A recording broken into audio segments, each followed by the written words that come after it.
$1,000,000 if you can make me walk again, kid. Rick Castellano's voice cut through the elegant ballroom like broken glass, his wheelchair positioned perfectly to block the small boy's path to the dessert table. The 8-year-old had been reaching for a chocolate eclair when Rick's tattooed hand slammed down on the table, making the crystal glasses jump. "Did you hear me, boy?" Rick's steel-gray eyes glittered with cruel amusement. $1,000,000, cash. Make the crippled mobster walk, and you'll be rich. The child froze, his small fingers still extended toward the pastry. Around them, New York's elite continued their charity gala conversations, pretending not to notice the notorious Rick Castellano tormenting a child. His reputation preceded him everywhere, the youngest mob boss in the city's history, now confined to wheels after a brutal family war 2 years ago. "Leave him alone, Rick." Tony Marchetti, his lieutenant, shifted uncomfortably beside the wheelchair. "He's just a kid. Before you continue with this story, I need you to hit that subscribe button and let me know in the comments where you're watching from tonight. Your engagement helps me bring you more incredible stories like this one. And if you're already hooked on Rick and this mysterious boy, smash that like button. Trust me, you won't believe where this story goes next. Just a kid." Rick's laugh was harsh, echoing off the ornate ceiling. "This is supposed to be a medical charity event. Maybe the little doctor here has some magic healing powers." He rolled closer, his custom-fitted Tom Ford tuxedo impeccable despite his condition. "What's your name, son?" The boy finally looked up, his dark eyes bright with intelligence that seemed far beyond his years. "Marcus," he whispered, then louder. "Marcus Matthews." "Marcus Matthews." Rick tasted the name like expensive wine. "Well, Marcus Matthews, do you think you can perform miracles? Because that's what it would take." His hand gestured to his powerful legs, useless beneath the silk fabric of his pants. Marcus studied Rick's face carefully, taking in the jagged scar that ran from his left ear to his jaw, the result of the same explosion that had severed his spinal cord. "My mom says miracles happen when science meets determination." "Your mom?" Rick's eyebrow arched. "And what does mommy do for a living?" Before Marcus could answer, a voice like velvet steel cut through the tension.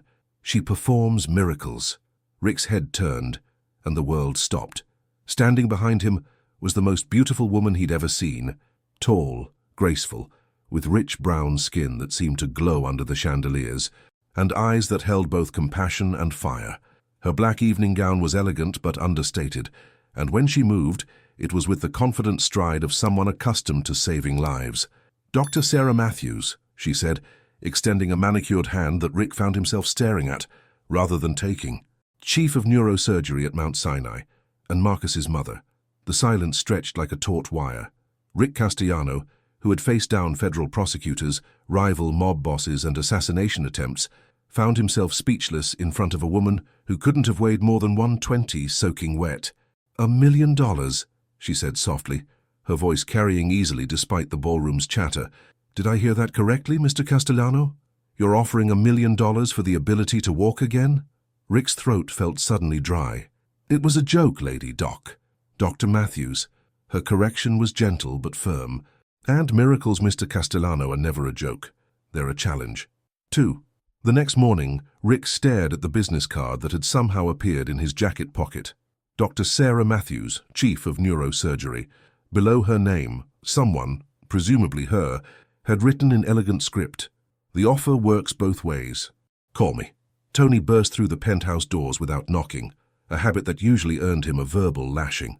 Today, Rick barely glanced up from his Italian leather sofa. "Boss, we got problems. The Torinos are making moves on our warehouse operations in Brooklyn and—" Tony stopped mid-sentence, following Rick's gaze to the small white rectangle. "What's that?" "Nothing." Rick pocketed the card quickly, but not before Tony caught a glimpse. "Dr. Matthews? The woman from last night?" Tony's weathered face creased into a knowing grin. "Boss, tell me you're not thinking what I think you're thinking." "I'm thinking you need to mind your own business." Rick wheeled himself to the floor-to-ceiling windows overlooking Central Park. 3 floors below, normal people walked on functional legs, took stairs 2 at a time, ran when they were late. Simple things he'd never appreciated until they were gone. His phone buzzed. Unknown number. "Mr. Castellano, this is Dr. Sarah Matthews. I believe we have an appointment to discuss." "We don't have an appointment. We do now. I've reviewed your medical records. Public information from your hospital stay 2 years ago. I believe I can help you. If you're serious about that $1 million offer, meet me at my clinic tomorrow at 2 p.m. Rick found himself gripping the phone tighter. Lady, you don't know what you're getting into. Doctor Matthews, she corrected again, and he could hear the smile in her voice.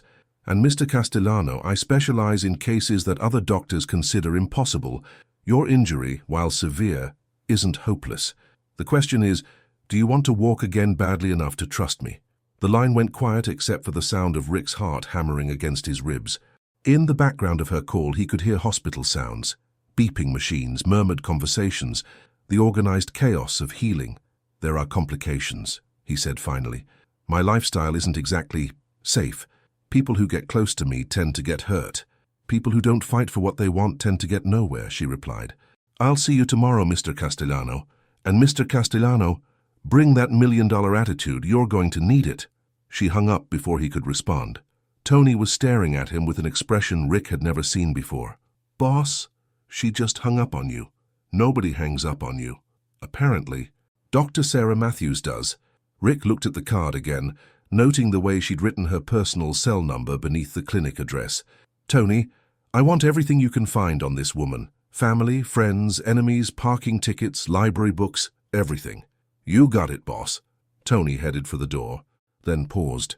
Rick, for what it's worth, maybe it's time you took a chance on something other than bullets and blood money. Alone again, Rick rolled himself to his private office and pulled out a locked drawer. Inside was a photograph from his 21st birthday, back when he could stand 6'2" in his Italian shoes, back when the family business seemed like an adventure instead of a prison sentence. He looked at the card again.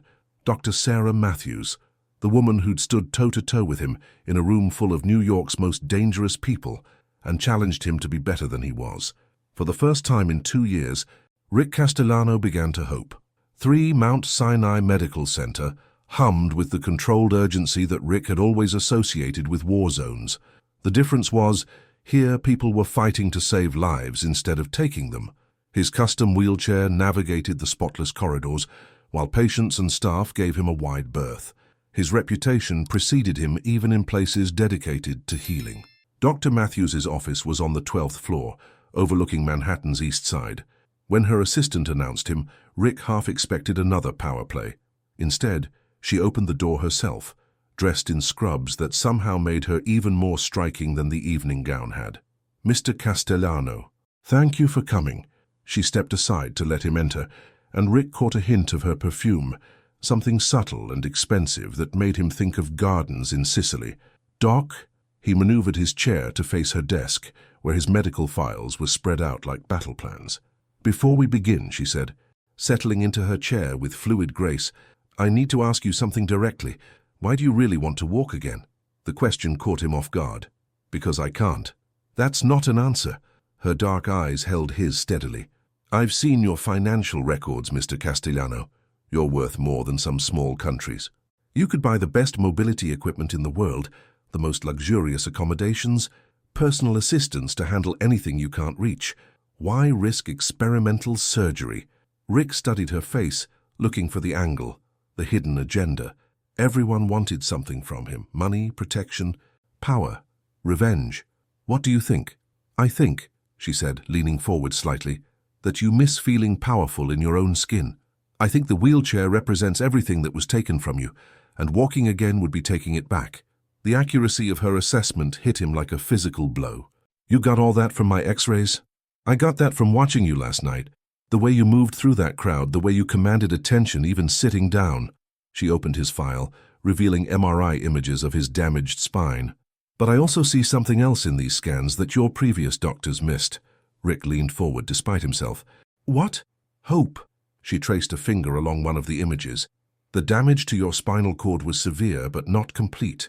There's still nerve tissue intact, compressed but viable. With the right approach, the right motivation, she looked up at him. The right reason to fight. And you think you can fix it? I think we can fix it together. The distinction wasn't lost on him. But I need to know you're committed to the process. This isn't like your usual business deals, Mr. Castellano. I can't threaten your spine into healing, and you can't buy your way out of the hard work ahead. Rick found himself smiling, actually smiling, for the first time in months. "Doc, I've been underestimating you." "Most people do." She closed his file and stood up. "The procedure I'm proposing is experimental. It involves nerve grafts, spinal fusion, and months of intensive rehabilitation. The success rate is—" She paused. "Let's just say most patients wouldn't qualify for medical insurance." "But I'm not most patients." "No," she agreed, "you're not. You're stubborn. You're used to fighting impossible odds and you don't know how to quit. Those are exactly the qualities I need in a patient for this procedure. When do we start?" "We start now." She pulled out a different folder, much thicker than his medical file. "I need to know everything about the circumstances of your injury, every detail of your current physical condition, and most importantly—" She hesitated, then met his eyes. "I need to know if there's anyone who might try to stop you from getting better." Rick's blood chilled. "What kind of question is that?" "The kind that might save both our lives," she said quietly. "Mr. Castellano, I'm not naive. I know who you are, what you do, the world you live in. If I'm going to help you walk again, I need to know who might see that as a threat." 4. The rehabilitation center's private gym was state-of-the-art, all chrome and mirrors and equipment that cost more than most people's houses. Rick gripped the parallel bars with hands that had signed death warrants and tried to remember how it felt to stand. "Don't think about the destination," Dr. Matthews said from beside him, her hand resting lightly on his forearm. "Think about this moment, this muscle, this nerve firing." It had been 6 weeks since the surgery. 6 weeks of pain that made getting shot seem like a mosquito bite. 6 weeks of incremental progress, measured in millimeters of movement. Today was the first time he'd attempted to bear his own weight since the accident. "Tell me about before," she said softly, adjusting the positioning of his legs with professional efficiency that somehow felt intimate. "Tell me about the last time you remember running." Rick closed his eyes, focused on the sensation of his feet, flat against the floor. "Sicily. I was 12, running from my father's men after I'd stolen wine from his private reserve. The memory was so vivid he could taste dust and hear his own laughter, echoing off ancient stones. I thought I was faster than them. Were you?" "For about 10 minutes. Despite the sweat beading on his forehead from the effort of simply standing, Rick smiled. "Then Giuseppe caught me and dragged me back by my ear. But for those 10 minutes, you were free. I was flying." He opened his eyes and found her watching him with an expression that made his chest tight. "Doc?" "Sarah." Her voice was barely a whisper. "When we're alone like this, call me Sarah." The moment hung between them like a bridge neither was sure they should cross. Rick was acutely aware of her hand still on his arm, the way her scrubs couldn't hide the graceful lines of her body, the fact that she was close enough that he could see gold flecks in her brown eyes. "Sarah," he said, testing how her name felt in his mouth. It tasted like hope and danger in equal measure. "Richard." She'd never used his full name before, and hearing it from her lips made something shift in his chest. "I need to tell you something." Before she could continue, the gym doors exploded inward. Tony burst through, followed by 3 men Rick didn't recognize, which meant they were either cops or dead men walking. "Boss!" Tony's voice was sharp with panic. "We got problems. Vincent Torino just put $1 million bounty on your head. Word is, he thinks your recovery threatens his territory grab." Rick's grip on the parallel bars tightened, his knuckles white. Sarah stepped back, her medical mask sliding into place, but he could see fear flickering in her eyes. "Get out," Rick said quietly. "Boss, we gotta move, now. They could be—" "Not you, Tony." Rick's voice was deadly calm as he met Sarah's gaze. "Her. Sarah, you need to leave. Now go home, pack a bag, take Marcus somewhere safe." "I'm not leaving you." The words came out fierce, surprising them both. "Richard, I'm not walking away from this. From you." One of Tony's men was scanning the windows with professional paranoia. "Mr. Castellano, sir, with respect, the lady's right. They move on her, they move on you, she's safer here." "Nobody's safer anywhere," Rick said grimly, "as long as Vincent Torino thinks he can use her to get to me." Sarah moved closer to him, close enough that her shoulder brushed his. "Then we'd better make sure you're ready to stand and fight." 5. The penthouse had been transformed into a fortress overnight. Tony's men had swept for bugs, installed additional security cameras, and positioned themselves at strategic points throughout the building. But despite the precautions, Sarah felt exposed in ways that had nothing to do with Vincent Torino's threats.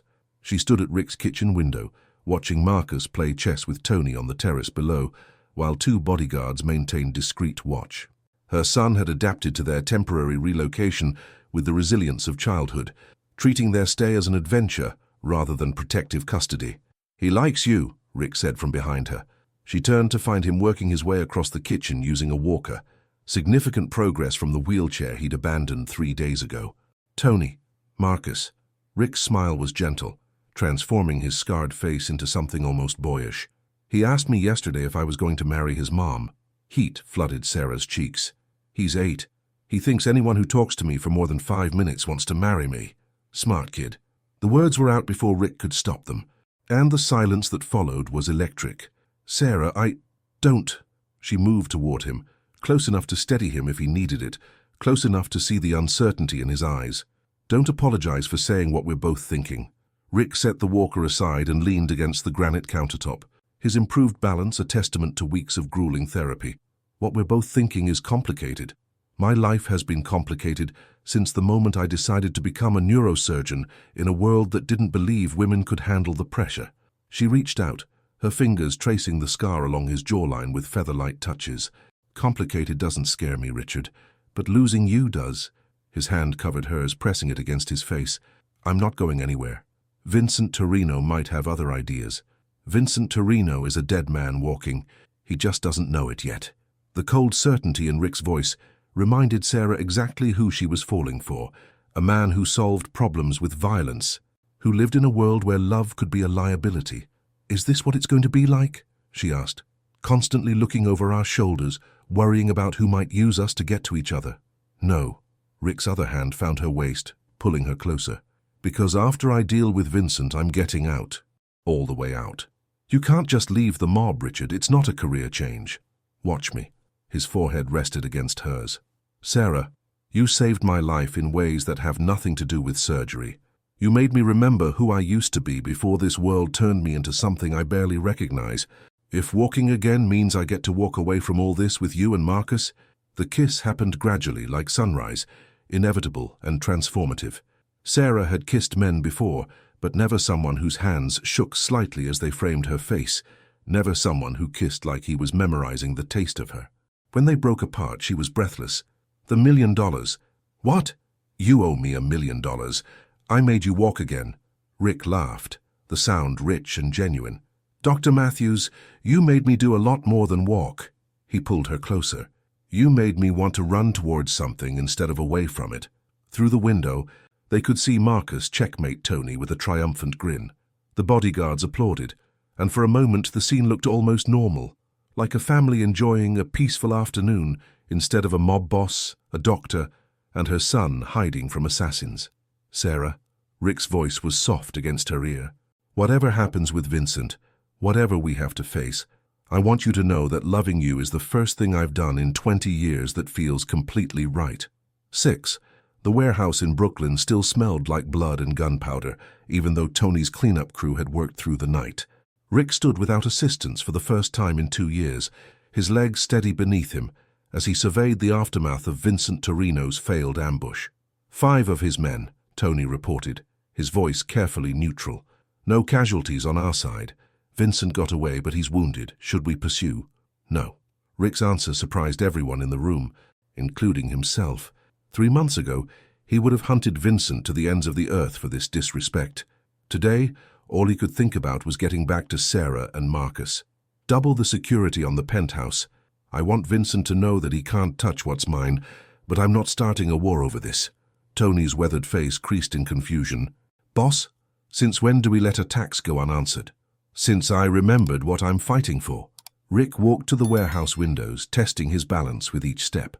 The movement still required concentration, but the burning determination that had gotten him through months of physical therapy sustained him now. "Tony, how long have you been with me?" 15 years next month. 15 years of watching me make enemies faster than I could kill them. 15 years of blood and violence and sleeping with one eye open." Rick turned to face his oldest friend and most trusted lieutenant. "I'm tired, Tony. For the first time in my life, I found something worth more than territory and respect and fear. The doctor, her son, the life they represent." Rick began walking toward the door, each step more confident than the last. "I want what normal people have. I want to take Marcus to baseball games and help him with homework. I want to wake up next to Sarah without checking for gun barrels pointed through the windows. Tony followed, along with the rest of Rick's inner circle. Men who had pledged their lives to protect him, who were now witnessing their boss evolve into someone they barely recognized. What about the organization? Asked Sal Marchetti, Tony's cousin and the family's money man. You can't just walk away from everything we've built. I can transition it. Rick paused at the warehouse entrance, Brooklyn's industrial landscape stretching before him like a map of his former life. Promote you, Tony. You've earned it. Keep the legitimate businesses. Phase out the rest gradually. It doesn't have to die with violence, it can die with evolution. The silence that followed was broken only by distant traffic and the sound of tugboats on the East River. Finally, Tony spoke. She really got to you, didn't she? The doc. She saved me. Rick's hand unconsciously went to his chest, over his heart. Not just my spine, Tony. My soul. I'd forgotten I had one until she reminded me. And if she hadn't? If Vincent had succeeded in taking her and the boy? Rick's eyes went flat and cold, offering a glimpse of the man he'd been before love had softened his edges. Then Vincent would have learned exactly why they call me the most dangerous man in New York. But he didn't succeed, and I'm choosing not to be that man anymore. His phone buzzed with a text from Sarah. Marcus is asking when Uncle Richard is coming home for dinner. I told him soon. Was I right? Rick smiled, the expression transforming his scarred features. Tony, I need you to set up a meeting with the other families. Tell them Rick Castellano is officially retiring from active leadership. And Tony, yeah, boss? Stop calling me boss. As of today, that's your title. Rick walked out of the warehouse and into the afternoon sunlight, leaving behind 2 decades of fear and violence and blood money. Behind him, his former life continued without him, Tony already coordinating security details and territory management with the efficiency of a natural leader. But Rick's focus was entirely forward now, toward the penthouse where Sarah was probably helping Marcus with homework, toward a future where his biggest concern might be whether he'd remembered to pick up groceries. For the first time since childhood, Rick Castellano was walking towards something instead of running from it. The Russa 7. The restaurant was elegant but understated, the kind of place where Manhattan's elite conducted business over wine that cost more than most people's rent. Sarah had chosen it specifically because it was neutral territory, far from both the hospital and Rick's usual haunts, a place where they could simply be Richard and Sarah instead of the mob boss and the doctor. You're staring, she said softly, cutting her salmon into precise bites with surgeon's precision. I'm memorizing. Rick's recovery had progressed to the point where he barely needed the walking cane propped against his chair, but more than physical healing was evident in his face. The harsh lines around his eyes had softened, and when he smiled, which happened frequently now when looking at her, it reached all the way to his grey eyes. What exactly are you memorizing? Everything. The way you hold your fork, the little sound you make when you're thinking, the fact that you've been checking your phone every 5 minutes because you're worried about Marcus, even though he's perfectly safe with Tony and the chess set I bought him. Sarah laughed, the sound bright and uninhibited. Marcus is fine. It's his mother who's having adjustment issues with the whole former mob boss boyfriend situation. Former being the operative term. Rick reached across the table, his fingers intertwining with hers. Sarah, I meant what I said. I'm out. Completely. And Vincent Torino, the bounty on your head, has been resolved. Rick's voice carried just enough edge to remind her that while he might be retired, he wasn't defenseless. Vincent decided that pursuing a vendetta against a man who's no longer a threat to his operations wasn't worth the complications it would bring. Sarah studied his face, reading the truth beneath his diplomatic phrasing. You didn't kill him. I didn't need to. Sometimes the threat of consequences is more effective than consequences themselves. Rick lifted her hand to his lips, pressing a gentle kiss to her knuckles. I promised you I was done with that life. Sarah, I meant it. I believe you. And she did. Could see it in the way he moved through the world now, more relaxed, less predatory. But I need you to understand what this means for us, for Marcus. Tell me. Sarah took a breath, choosing her words carefully. Marcus has never had a father figure. His biological father left when he was 2, and since then it's been just us. If you're going to be part of our lives, really part of our lives, I need to know you're ready for soccer games and parent-teacher conferences and bedtime stories. I bought him a chess set, Rick pointed out. You bought him a chess set that cost more than my car. It's a good chess set. Despite herself, Sarah smiled. Richard, money isn't the point. Presence is, consistency, being the man he can count on to show up, not just when it's convenient, but when it's boring or difficult or thankless. Rick was quiet for a long moment, absently turning his water glass in slow circles on the white tablecloth. When he spoke, his voice was softer than she'd ever heard it. My father was never consistent except in his absence. When he was around, it was usually to deliver punishment or disappointment. I swore I'd never put a child through that.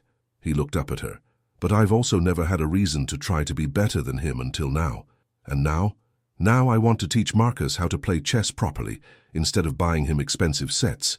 I want to help him with math homework and embarrass him at his high school graduation by cheering too loudly. Rick's thumb traced across her knuckles. I want to marry his mother and give him a last name he can be proud of, instead of one that makes teachers look at him sideways. Sarah's breath caught. Richard, I'm not proposing, not yet. His smile was gentle but determined. But I'm telling you my intentions, Dr. Matthews. I intend to court you properly, to earn Marcus's trust and respect, and eventually to convince you both that Richard Castellano, former mob boss, current man desperately in love, is worth the risk. You already have, she whispered. Have what? Convinced us. Both of us. She leaned forward, her free hand reaching across to cup his scarred cheek. Marcus asked me yesterday if he could start calling you Dad. I told him to ask you himself. Marcus's bedroom in the penthouse had been transformed over the past month into something between a NASA control center and a medieval castle. Model airplanes hung from the ceiling alongside a banner declaring Knight's Rule, while his desk housed both homework assignments and the chess set Rick had bought him. Your move, Marcus said, studying the board with the intensity of a seasoned strategist. Rick examined the positions, noting that the 8-year-old had set a trap 3 moves deep that would cost him his queen if he wasn't careful. When did you get so good at this? Tony's been teaching me while you and Mom have been doing gross kissing stuff. Gross kissing stuff? Rick moved his knight, avoiding the trap while setting one of his own. Is that your professional medical opinion? Marcus giggled. Mom says kissing is how adults show affection and that someday I'll understand. But right now it just looks like you're trying to eat each other's faces. That's actually not entirely inaccurate. Rick watched Marcus consider his next move, marveling at how natural this felt, sitting in a child's bedroom playing chess, discussing the mysteries of adult romance. 6 months ago, his evenings had been spent in boardrooms planning territorial acquisitions, or in restaurants conducting business that left men dead or imprisoned. Now his biggest concern was whether he was good enough at chess to challenge an 8-year-old prodigy. Rick? Marcus's voice was suddenly serious, his small hand hovering over a pawn. Yeah, buddy. Are you going to marry my mom? The question hung in the air like smoke. Rick set down the bishop he'd been considering and gave Marcus his full attention. Would that be okay with you if I did? I guess. Marcus finally moved his pawn, a seemingly innocent advance that Rick recognized as the opening of a devastating attack sequence. But if you do, there are rules.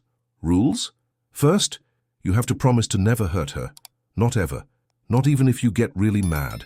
The simplicity and gravity of the request hit Rick like a physical blow. This child, this brilliant, serious little boy, had just articulated the most important vow a man could make, with more clarity than most marriage ceremonies. I promise, Rick said solemnly. Never, no matter what. Second, you have to learn to make pancakes. Mom burns them, but she pretends she doesn't. I pretend I don't notice because I don't want to hurt her feelings, but they taste like charcoal. Rick laughed, the sound rich with affection. I can learn to make pancakes. And third, Marcus looked up from the board, his dark eyes serious beyond his years. You have to promise that if you ever stop loving us, you'll tell us instead of just leaving. Because waiting and wondering if someone's coming back is worse than knowing they're not. Rick's chest tightened. How many nights had this child lain awake, wondering if today would be the day another man disappeared from his life? How many mornings had Sarah reassured him that this time was different while harboring her own fears about abandonment? Marcus. Rick reached across the chessboard and took the boy's small hands in his own scarred ones. I need you to look at me, okay? Really look at me. Marcus nodded, his gaze steady and trusting. I love your mother more than I've ever loved anything in my life, and I love you like you're my own son, Because in every way that matters, you are. I'm not going anywhere. Not tomorrow, not next year, not when you're old enough to beat me at chess without trying. Rick's voice was thick with emotion he hadn't known he was capable of feeling. I'm going to be here for every birthday, every scraped knee, every homework assignment, every moment your mom needs help, being the incredible mother she already is. Promise? I promise. Rick squeezed Marcus's hands gently. And buddy, your move just put my king in checkmate. Where did you learn that combination? Marcus's grin was pure mischief. Tony taught me.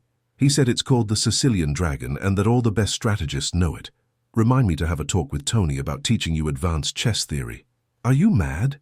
Rick looked at the board, then at Marcus's expectant face, then at the doorway where Sarah stood watching them with tears in her eyes and love written across her features like a promise. No, buddy, I'm proud.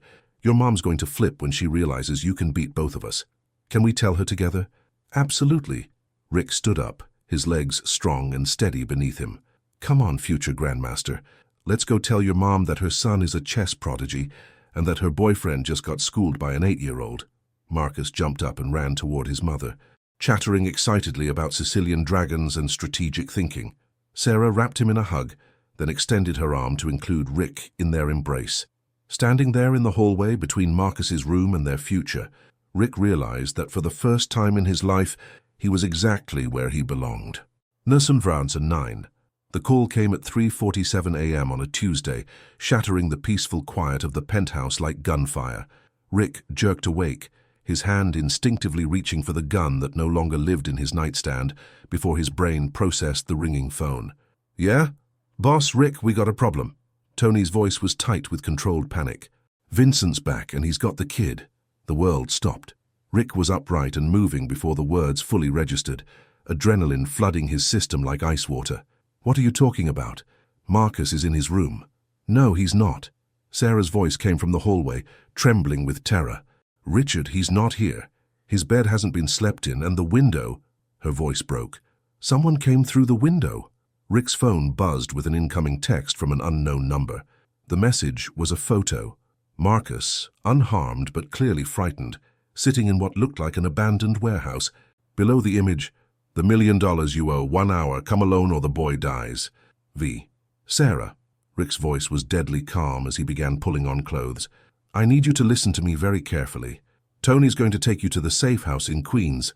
You're going to stay there until... Like hell I am." Sarah was already dressed, her medical bag in hand. "That's my son, Richard. My son. Which is exactly why you're not coming. Sarah, Vincent took Marcus to get to me. If he gets his hands on you too, then he has all the leverage he needs to destroy you completely."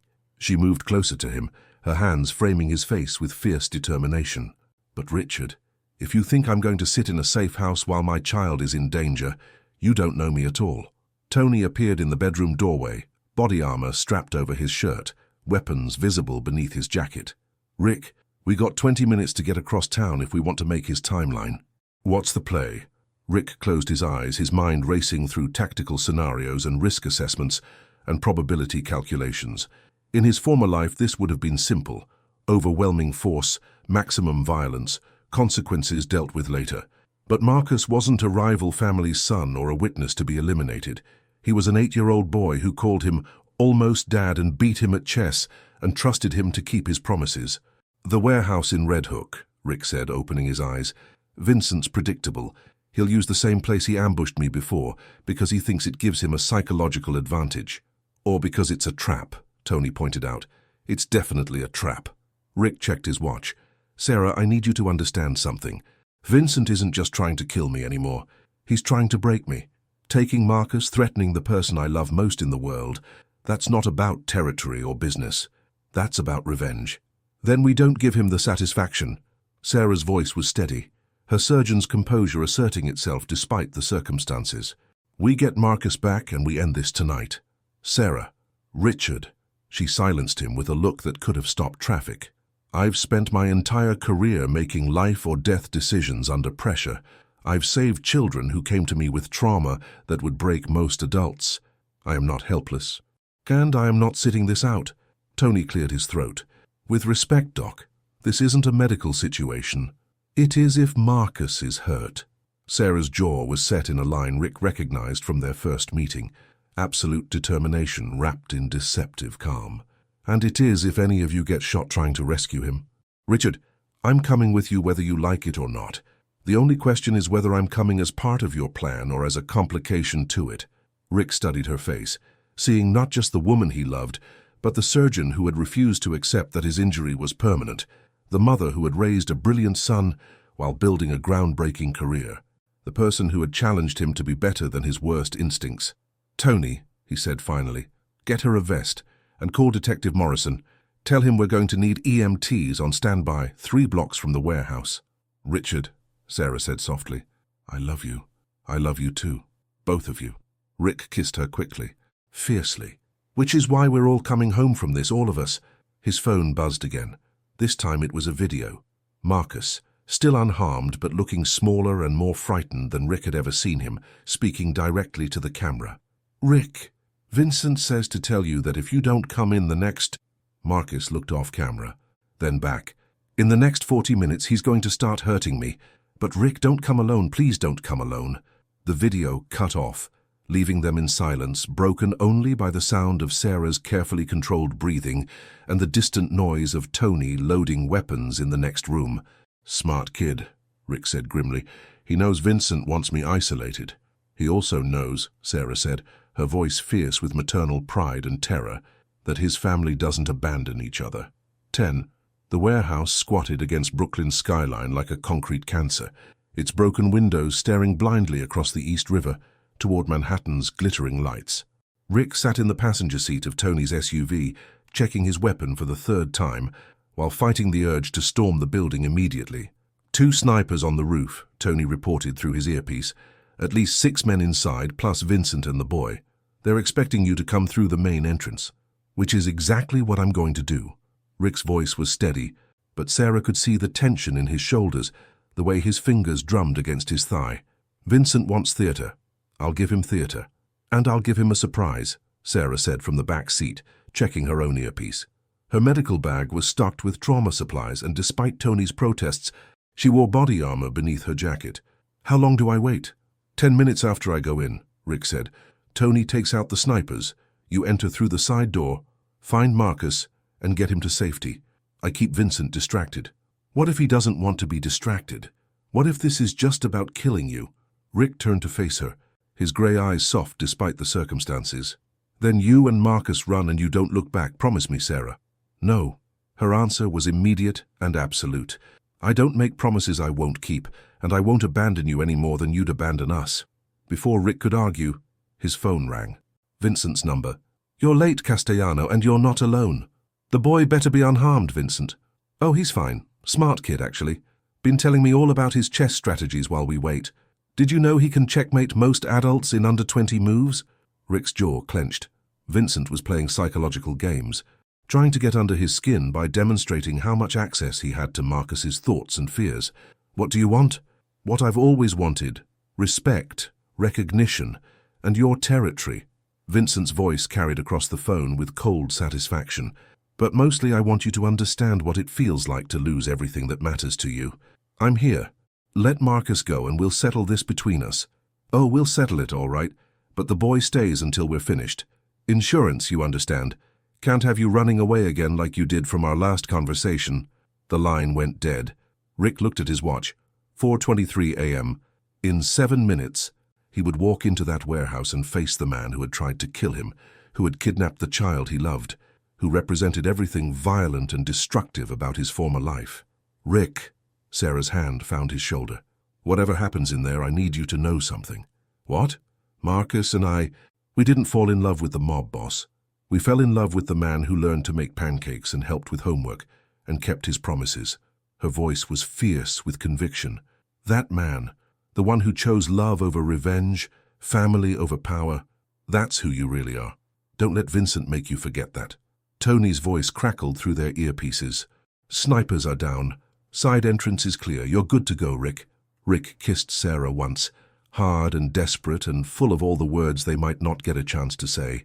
Then he stepped out of the SUV and walked toward the warehouse, his stride confident and measured despite the fact that he was walking toward almost certain death. Behind him, Sarah counted down 10 minutes on her watch, checked her medical supplies one more time, and prepared to follow the man she loved into hell to bring their son home. The warehouse doors closed behind Rick with the finality of a tomb, leaving Sarah alone with her fear and her determination, and the absolute certainty that whatever happened next, their family would face it together. Inside the building she could hear voices, Vincent's theatrical taunting, Marcus's brave but frightened responses, and Rick's steady, implacable replies. The negotiation had begun. But Sarah Matthews wasn't the type of woman who waited for negotiations to conclude.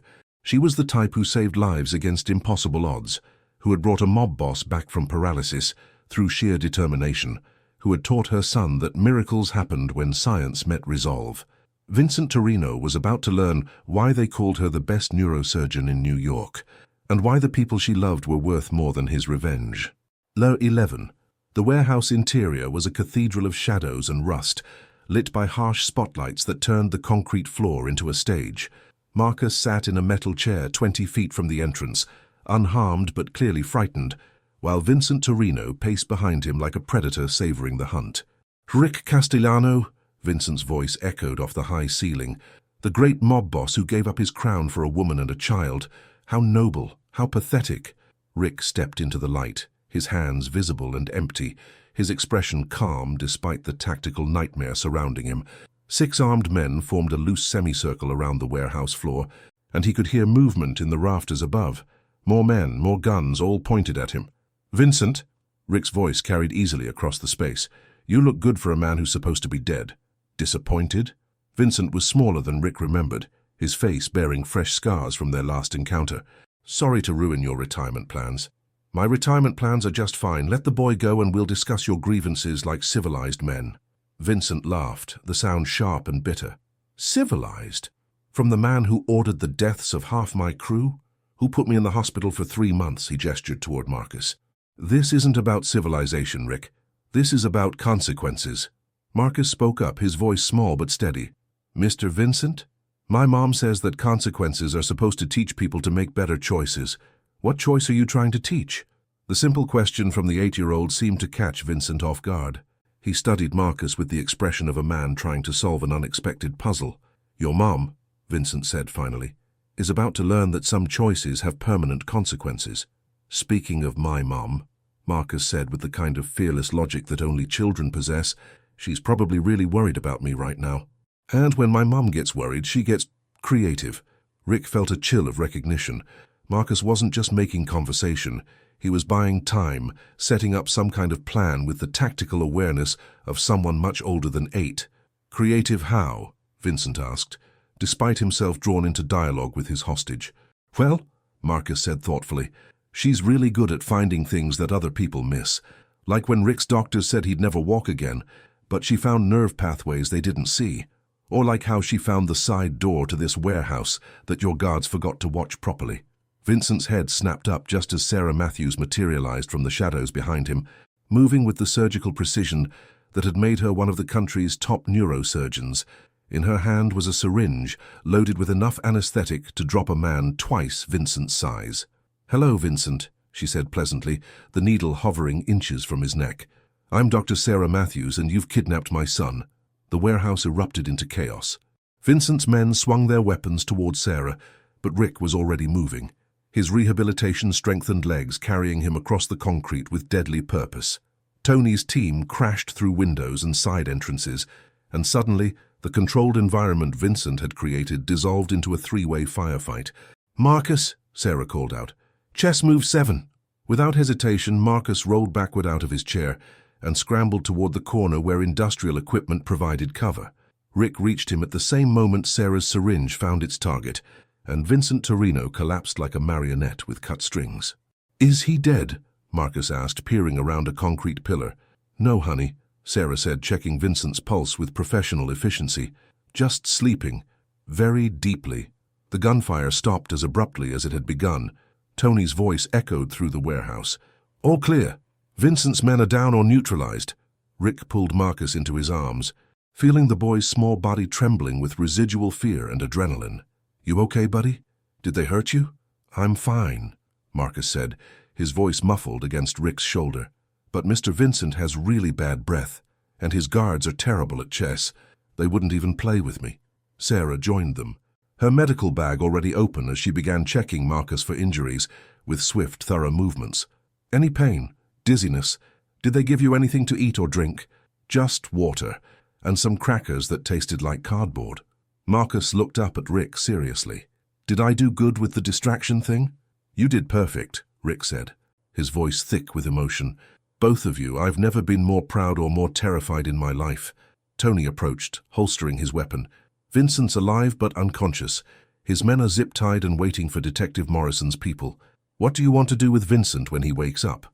Rick looked down at Marcus, then at Sarah, then at the unconscious form of the man who had threatened everything he loved. 6 months ago, the answer would have been immediate and permanent. Today, with his family safe in his arms and his conscience finally clear, there was only one choice that made sense. "We turn him over to the police. All of them. Let the legal system handle Vincent Torino." Rick stood up, Marcus still in his arms, Sarah's hand finding his free one. "I'm done with vigilante justice. We're going home." As they walked out of the warehouse together, Marcus asked, "Rick, are we still going to be a family after tonight?" Rick stopped walking, knelt down so he was eye level with the boy, and spoke with absolute certainty. "Marcus, we became a family the night your mum challenged me to be better than I was. Tonight just proved that families protect each other no matter what. Even when it's scary? Especially when it's scary." Sarah knelt beside them, wrapping her arms around both her boys. "That's what love is, sweetheart. Choosing each other even when it's hard." "Especially when it's hard," Rick agreed, and kissed them both. 12. 6 months later, Rick stood in the kitchen of their new house in Westchester, attempting to flip pancakes, while Marcus provided commentary from his perch at the breakfast bar. "The trick," Marcus said seriously, "is not to flip them too early. Mom always flips them too early because she's impatient." "I am not impatient," Sarah called from the living room where she was reviewing surgical notes. "I'm efficient." "She's impatient," Marcus whispered to Rick, who grinned and managed to flip a pancake without it landing on the floor. The house was everything Rick had never known he wanted. A colonial with a wraparound porch, a backyard where Marcus could play, bedrooms that didn't require bulletproof windows. It was normal in ways that still surprised him daily, from the newspapers delivered to the front door to the neighbors who waved when they walked their dogs. "Dad?" Marcus had started using the title naturally about 3 months ago, and Rick still felt a warm jolt every time he heard it. "Are you nervous about today?" Today was their wedding day. A small ceremony in the backyard with just family and a few close friends. Tony would serve as best man, and Detective Morrison, who had become an unlikely friend during Vincent Torino's prosecution, would officiate. "A little," Rick admitted, plating the pancakes with careful attention. "Are you nervous about getting a new last name?" "Marcus Castellano," the boy tested the sound. "It's better than Matthews Castellano." "That's too many letters to fit on school forms." Sarah appeared in the kitchen doorway, still in her robe but with her hair already styled for the ceremony. She had insisted on doing her own medical consultations that morning, claiming that brain surgery waited for no one, not even weddings. "How are my men doing?" she asked, accepting a cup of coffee from Rick with a grateful smile. "Your son is critiquing my pancake technique, and your future husband is trying not to burn down the kitchen on our wedding day." "Sounds normal." Sarah stood on her toes to kiss Rick softly. "Any second thoughts?" "About marrying the woman who saved my life, gave me a son, and makes me want to be better than I ever thought possible." Rick's arms circled her waist. "Never." "Good answer." She smiled against his lips. "Because I've already bought a dress, ordered flowers, and promised Marcus he could choose our first dance song." "What did he pick?" Marcus grinned mischievously. "It's a surprise, but Tony helped me practice the steps so I can teach you. Tony knows how to dance. Tony knows how to do everything," Marcus said with absolute confidence. "He taught me chess, showed me how to tie proper knots, and explained why you can't just shoot problems away anymore." Rick choked on his coffee. "He explained what?" "He said that you used to solve problems with guns, but now you solve them with talking and compromise and sometimes pancakes." Marcus took a large bite of his breakfast. "I think pancakes are better than guns for solving problems." "Much better," Sarah agreed, catching Rick's eye with an expression that was part amusement, part pride. "Although I should probably have a talk with Tony about age-appropriate explanations." "Tony's doing fine," Rick said. "He's adjusting to retirement about as well as I am." It was true. Tony had embraced his role as unofficial uncle with the same dedication he'd once brought to organized crime. He'd moved to Westchester 6 weeks ago, claiming the commute from Brooklyn was too long for proper babysitting duties, and had become the neighborhood's most reliable handyman within a month. Speaking of Tony, Sarah said, he called earlier. The flowers are perfect, the caterer is on schedule, and he's already set up the sound system for the reception. Did he test the microphones? Marcus asked with the seriousness of a wedding coordinator. Twice, and he's got backup batteries for everything, just in case. Rick shook his head, marveling at how his former lieutenant had channeled his tactical expertise into wedding planning. I should probably go get dressed before he comes looking for me. Actually, Sarah said, glancing at her watch, your mother called. She's flying in from Chicago this morning and should be here within the hour. My mother? Rick blinked. You invited my mother? Marcus invited your mother. He thought you should have family here beyond just Tony. Rick looked at Marcus, who was suddenly very interested in his pancakes. Buddy, you called Nonna without telling me. I may have mentioned that you were getting married and that she might want to meet her new daughter-in-law and grandson. Marcus looked up with innocent eyes. She seemed excited. Excited was probably an understatement. Rick's mother had left Chicago exactly twice in the past decade, both times for funerals. The idea of her voluntarily traveling for a wedding, his wedding to a woman she'd never met, was both terrifying and touching. What did you tell her about Sarah? That she's a doctor who makes you smile more than you used to, and that she's teaching me Italian curse words. I am not teaching you Italian curse words, Sarah protested. You mutter them when you're frustrated with medical reports. I'm very observant. Rick pulled Marcus into a hug, overwhelmed by the simple perfection of the moment. Morning sunlight streaming through kitchen windows, the smell of pancakes and coffee, the sound of his son and future wife debating Italian profanity while his mother prepared to fly across the country to celebrate their wedding. Marcus? Yeah, Dad. Thank you. For calling Nonna, for accepting me into your family, for being brave when Vincent took you, for teaching me that the best victories don't require defeating anyone. Marcus hugged him back fiercely. Thank you for keeping your promises. All of them. Especially the pancake promise, Sarah added, stealing a bite from Marcus's plate. These are actually pretty good. Pretty good? Rick feigned offense. I'll have you know these are award-winning pancakes. What award? The Marcus Castellano Award for Excellence in Not Burning Breakfast. That's not a real award, Marcus giggled. It is now, Rick declared, and I plan to win it every morning for the rest of our lives. Through the kitchen window, they could see Tony's truck pulling into the driveway, followed by the caterer's van, and what looked like half of Westchester's florist inventory. Their quiet morning was about to become a beautiful chaos of wedding preparations. But for now, in the space between ordinary Tuesday morning and extraordinary celebration, Rick Castellano sat at a breakfast table with his family and marveled at the miracle that had transformed his life from violence and isolation into love and belonging. The boy who had challenged him to heal had become his son. The woman who had saved him had become his forever. And the man who had once ruled through fear had learned that the greatest power in the world was the courage to love completely.